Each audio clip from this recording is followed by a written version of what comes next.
जय गुरु जी, गुरु जी। शुक्राना गुरु जी। जय गुरु जी, संगत जी। संगत जी, हम श्री शिव महापुराण की कथा कर रहे थे, जिसके 13 पार्ट ऑलरेडी चैनल पर अपलोडेड है। ये 14th पार्ट है। तो हम एक बार गुरु जी के मंत्र जाप के साथ स्टार्ट करते हैं। ओम नमः शिवाय। शिव जी सदा सहाय। ओम नमः शिवाय। गुरु जी सदा सहाय। जय गुरु जी। कृष्ण आदि युद्ध वर्णन। इधर द्वारिका में अनिरुद्ध के चले जाने पर स्त्रियों का रोना सुनकर श्री कृष्ण को महान दुख हुआ। पश्चात नारद जी के द्वारा अनिरुद्ध को बाणासुर के द्वारा बांधे जाने का समाचार सुना तो श्री कृष्ण द्वारका से यादवों की भारी सेना लेकर युद्ध के लिए चले।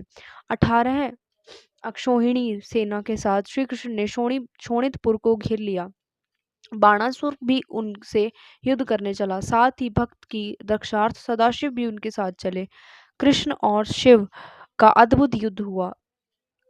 श्री कृष्ण जी ने शिव जी के साथ, प्रद्युम्न ने कुष्मांड के साथ, कूप का कर्ण के साथ, बाण के पुत्र का सांब के साथ, बाण का सात्विक से युद्ध हुआ। ब्रह्मास्त्र आदि सभी का प्रयोग हो रहा था। शिव के तेज से कृष्ण के सैनिक ठहर नहीं पा रहे थे। श्री कृष्ण ने शीतला नामक ज्वर को छोड़ा। शिव जी ने उस ज्वर को शांत कर दिया। इससे कृष्ण को भारी विस्मय हुआ। फिर सबने श्री शिव की स्तुति की। फिर श्री कृष्ण ने कहा, हे प्रभु, मैं आपकी आज्ञा से बाणासुर की भुजाओं को काटने आया हूँ। आप संग्राम से लौट जाइए, मुझे आज्ञा दीजिए, मैं उसे मारूंगा। तब शिव जी ने कहा, सत्य है, मैंने बाणासुर को शाप दिया है, आप इसे मारिए। तब श्री कृष्ण ने जीवृण करके बाणासुर की भुजाओं को काट दिया। जब उसकी 2 भुजाएं शेष रह गई, तब बाणासुर श्री कृष्ण को अंतःपुर में ले गया और वहां अपनी कन्या को अनिरुद्ध को देकर रत्न आदि का महान दहेज दिया। श्री कृष्ण का महान स्वागत किया। श्री कृष्ण अपनी पौत्र वधु और पौत्र के साथ लेकर कुटुंब सहित द्वारिका आए और वहां भारी उत्सव भी किया। बाणासुर को गाणपत्य पद की प्राप्ति। फिर बाणासुर अपने अज्ञान समझकर शिवजी के पास जाकर रोने लगा। उसने हस्तपद न्यास युक्त तांडव नृत्य किया। शिवजी ने प्रसन्न होकर वर मांगने को कहा। उसने शोणितपुर का राज्य उषा के पुत्र को मांगा और अपना दैत्य वंश से विनाश मांगा। शिवजी ने उसे गाणपत्य पद प्रदान किया। गजासुर वध वर्णन। जब देवों के हित में देवी ने महिषासुर का वध किया था, तो उसके वीर पुत्र गजासुर ने उग्र तपस्या करके ब्रह्मा जी को प्रसन्न किया। उसने तीनों लोकों सहित सबको जीतकर उनके तेज का हरण कर लिया। उसने देवताओं को अपने चरणों में गिराकर प्रणाम कराया और सबको प्रचंड आज्ञा देकर महेंद्र पर्वत पर रहने की आज्ञा दी। फिर वह विषय लोलुप हो गया। शास्त्रों का उल्लंघन करके ब्राह्मणों तपस्वियों को कलेश देने लगा। तब शिवजी की शरण में सभी इंद्रादिक देवता गए। शिवजी त्रिशूल लेकर उसे मारने चले। शिवजी ने त्रिशूल से उस दैत्य का सिर काट दिया। फिर उसने शिवजी की स्तुति की। तब शिवजी वरदान देने लगे। उसने वरदान मांगा कि हे प्रभु, यदि आप मुझ पर प्रसन्न हैं तो मुझे अपना ओढ़ना बनावे। तब शिवजी ने उसे तथास्तु कहकर उसके लिए काशी में ज्योतिर्लिंग बनाया। गजासुर के वध से देवता शांत हो गए। निहार्य वध। जब भगवान विष्णु के द्वारा दिति का पुत्र मारा गया तो दिति को महान दुख हुआ। तब निहार्य ने आकर दिति को बड़ा आश्वासन दिया और देवताओं को जीतने का विचार किया। उसने ब्राह्मणों को कारण मानकर उनका विनाश करना प्रारंभ कर दिया। काशी को ब्राह्मणों का मुख्य स्थान मानकर उस पर प्रथम ब्राह्मण वध करने चला। निहार्य काशी में ब्राह्मणों की हत्या करने लगा। दिन में मायावी मुनियों की तरह ध्यान लगाकर मुनियों के मध्य बैठ जाता। रात्रि में ब्राह्मणों की पर्णशाला में जाकर उन्हें चीर कर खा जाता था। एक बार शिवरात्रि के दिन एक शिव भक्त को खाने चला। वह शिव मंत्र कवच पहने था, अतः वह उसे खा न सका।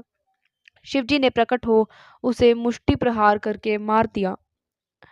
बिंदल उत्पल नामक दैत्यों का विनाश। हे व्यास जी, बिंदल तथा उत्पल नामक 2 दैत्य थे। उन्होंने तप द्वारा यह वरदान मांगा था कि हम किसी से ना मरे। वरदान पाकर वे महाअभिमानी हो गए थे। उन्होंने अपनी भुजाओं से सारे ब्रह्मांड को जीतकर वश में कर लिया। फिर संपूर्ण देवताओं को भी युद्ध में परास्त कर दिया। देवताओं ने दुखी होकर ब्रह्मा जी के पास अपना दुखड़ा सुनाया। यह सुनकर ब्रह्मा जी बोले, देवताओं, यह दोनों दैत्य जगत जननी पार्वती जी से मारे जाएंगे। तुम धैर्य धारण कर शिव जी का ध्यान करो। वे भगत भयकारी हैं। फिर नारद जी उन दैत्यों के पास पहुंचे और उनसे पार्वती जी के रूप की प्रशंसा की। उन्होंने क्योंकि उन्हें भगवान शंकर की प्रेरणा ऐसी ही थी।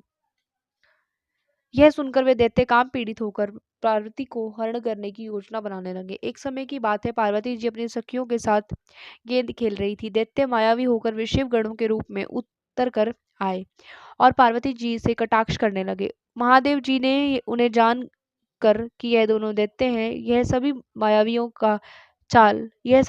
की चाल उन्होंने पार्वती जी को इशारे से समझा दी। यह सुनकर पार्वती जी ने खेल खेल में ही अपनी गेंद उन दैत्यों पर दे मारी।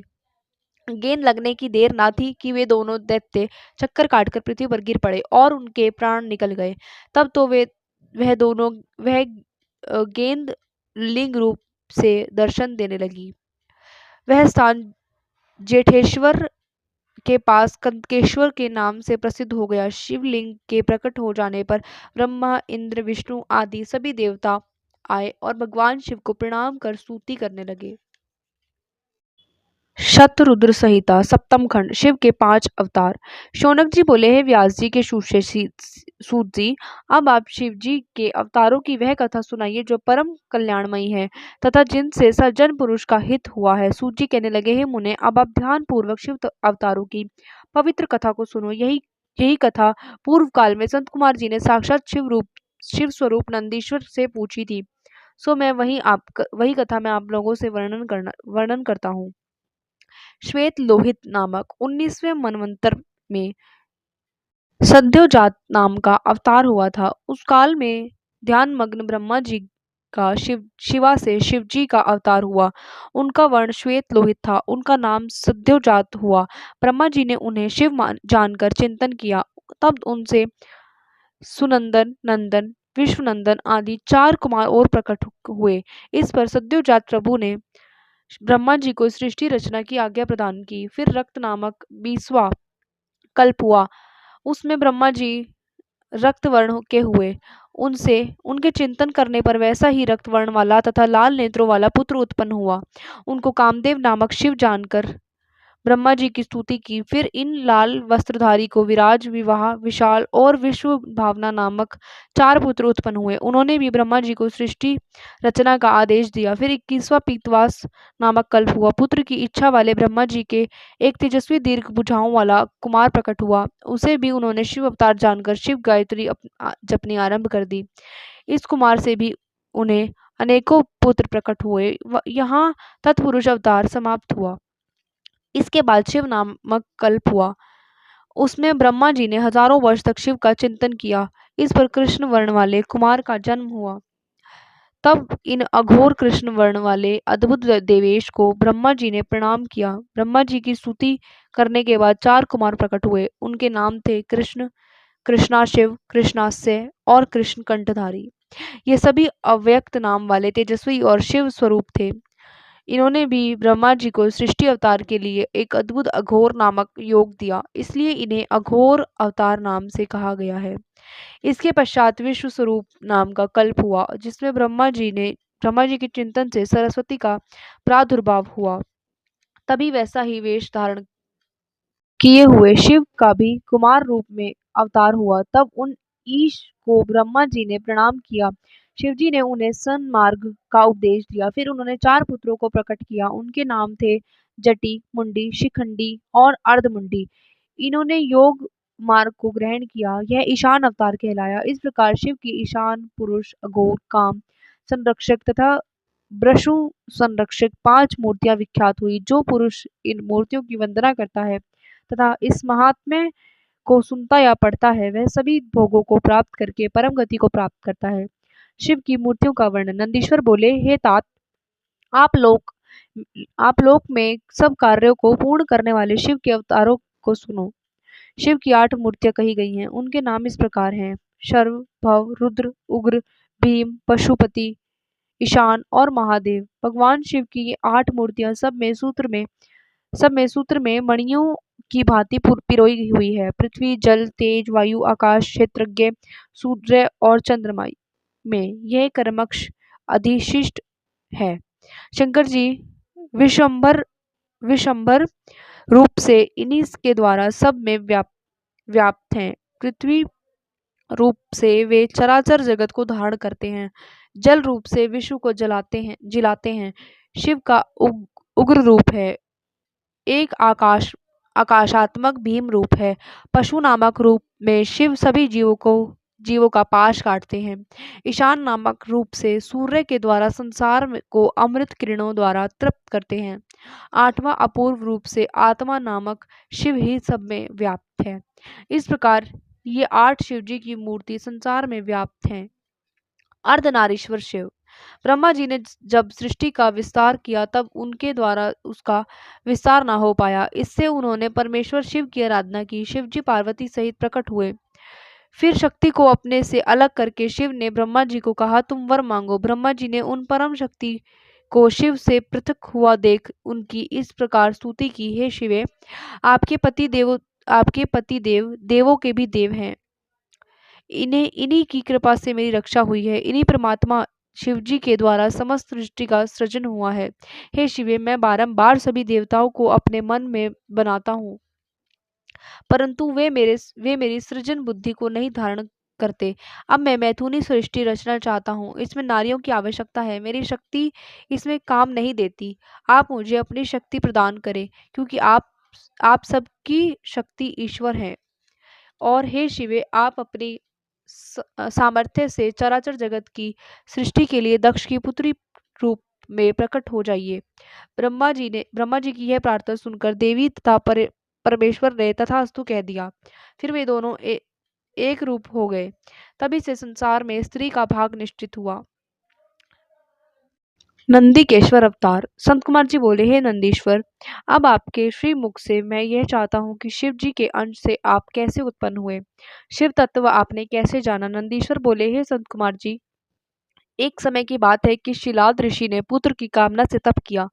इंद्र उन्हें वरदान देने को गए। उन्होंने इंद्र से कहा, यदि आप मुझ पर प्रसन्न हैं तो मुझे अयोनिज तथा मृत्युहीन पुत्र दीजिए। इंद्र ने कहा, मृत्युहीन तो कोई हो ही नहीं सकता, ऐसा सर्वथा असंभव है। हाँ, यदि रुद्र प्रसन्न हो तो ऐसा वर दे सकते हैं। यह सुनकर शिलाद ने महादेव जी की आराधना की। 1000 वर्षों तक घोर तप करने पर उनके शरीर पर दीमक की मिट्टी चढ़ गई। उमा सहित शिवजी उसे वर देने गए। शिव ने उसे अपने हाथों से स्पर्श किया। मुनि की समाधि टूटी। शिव के दर्शन किए। शिव के चरणों में गिरकर मुनि ने प्रणाम किया और स्तुति करने लगे। शिवजी से मृत्यु रहित पुत्र का वरदान मांगा। शिव ने एवं मस्तु का कह दिया और अंतर्ध्यान हो गए। शिलाद ने यह सारा वृतांत ऋषियों को सुनाया और तथा यज्ञ करने को आंगन खोदने लगा। तभी मैं शिव आज्ञा से उनके यहाँ प्रलयाग्नि के समान चमकने वाला पुत्र प्रकट हो गया। देवताओं ने फूलों की वर्षा की। 3 नेत्र वाला चतुर्भुज और जटा मुकुटधारी बालक को देख पिता ने भारी खुशी मनाई। मैं पर्ण कुटी में पिता के साथ गया।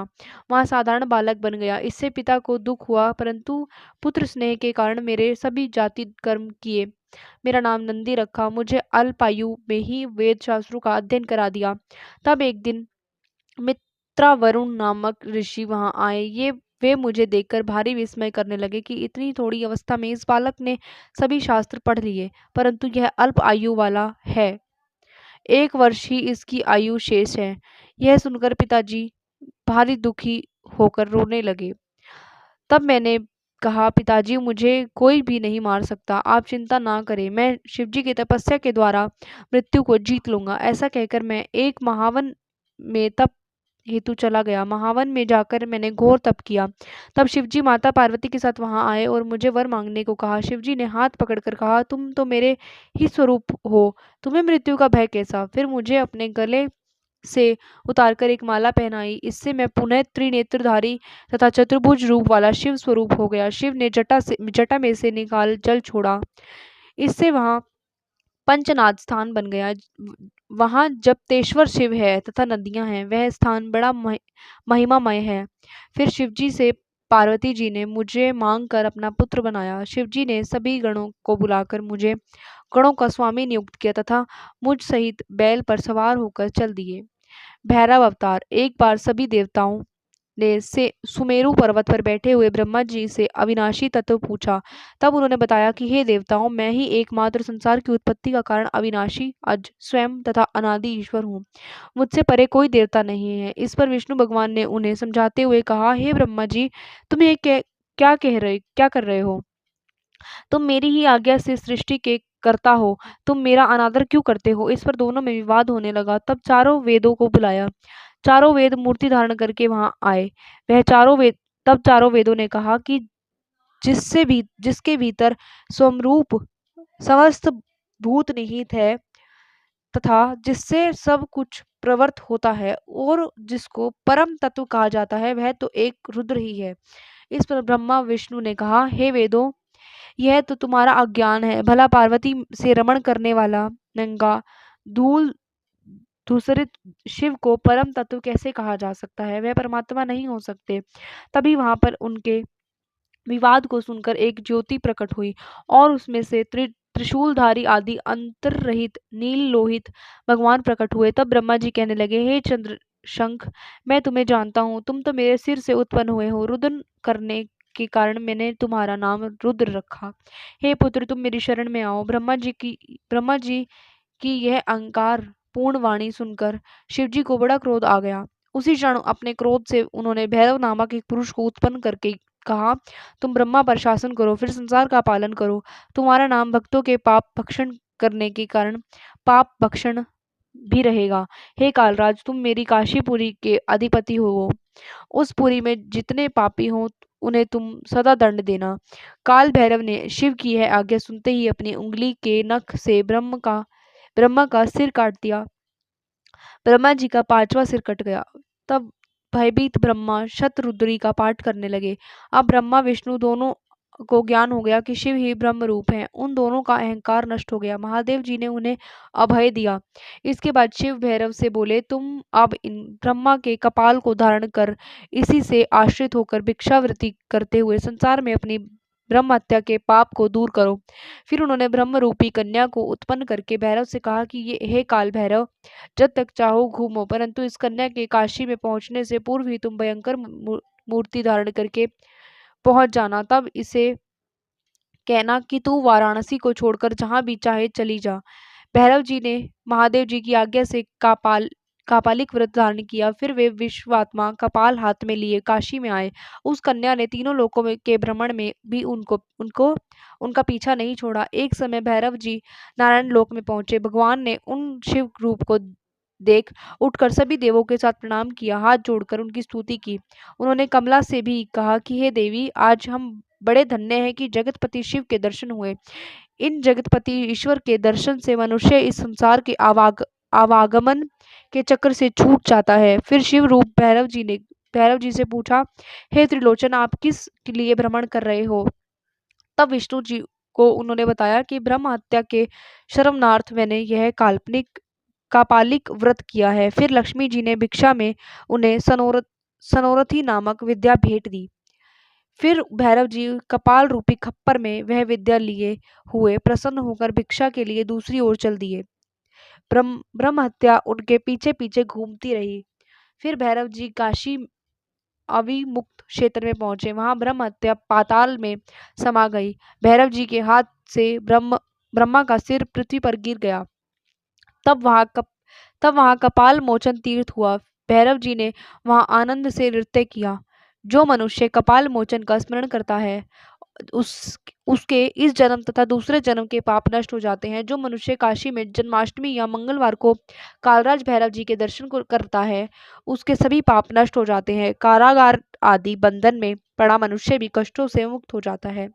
संगत जी, आज के लिए बस इतना ही। और अगर आपको शिव पुराण पढ़ने में थोड़ा भी इंटरेस्ट आ रहा है, आपको अच्छा लग रहा है, तो प्लीज़ वीडियो को लाइक करिए और चैनल को सब्सक्राइब कर लीजिए ताकि आपको आने वाले वीडियोस की नोटिफिकेशन इजीली मिल जाए और आप गुरु जी के चैनल पर अपलोडेड वीडियोस को डायरेक्टली सुन पाएँ अपलोड होते ही। जय गुरु जी, शुक्राना गुरु जी। ओम नमः शिवाय, शिव जी सदा सहाय। ओम नमः शिवाय, गुरु जी सदा सहाय। जय गुरु जी।